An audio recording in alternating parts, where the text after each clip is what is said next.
ప్రపంచీకరణ విధానంలో అన్ని దేశాలకి ఒకటే పన్ను విధానం అని ముందు అనుకున్నారు. కానీ అట్లా కుదరదని చెప్పేసి పన్నులు మాత్రం ఎవరి లెక్కలు ఆళ్ళకనేటప్పటికి ఆ తర్వాతన ఒక వస్తువు ప్రపంచంలో ఎక్కడైనా అమ్ముకోవచ్చు అనేదే ప్రపంచీకరణ. అంతవరకు బానే ఉంది. కానీ ఈ ప్రపంచీకరణలో కొత్త కాన్సెప్టల్లా ఏమైపోయిందంటే, మా దేశం బాగుపడాలి, ఎదురోడు నాశనం అయిపోవాలని కోరుకునేటటువంటి రూట్‌లో నుంచి వచ్చినటువంటి టారిఫ్‌ల వాట.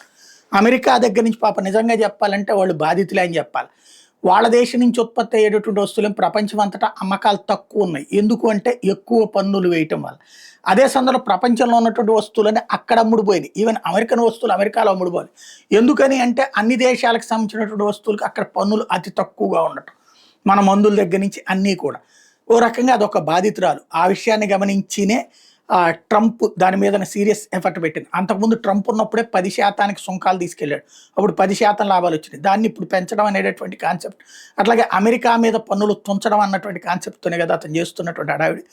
అయితే ఇప్పుడు ఒకదానికొకటి చైనా మీద 245% వేసినటువంటి ట్రంప్ మొన్ననే కొన్ని విషయాల్లో కొంత తగ్గించాడు. అట్లాగే ఎలక్ట్రానిక్ వస్తువు ఇదే మన కార్లు లాంటి వాటిట్లో ఆటోమొబైల్ ఇండస్ట్రీస్ వాటిట్లో కూడా కొన్ని తగ్గిదాలు చేస్తున్నాడు.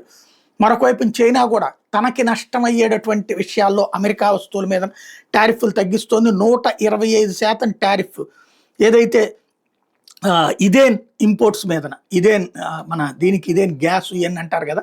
దానికి సంబంధించిన దాని మీద వేసిన 125 అంటే అది 145 వేసింది. దాని మీద 125 తగ్గించేసింది. అంటే 20% ట్యాక్సే ఉంటుందన్నమాట.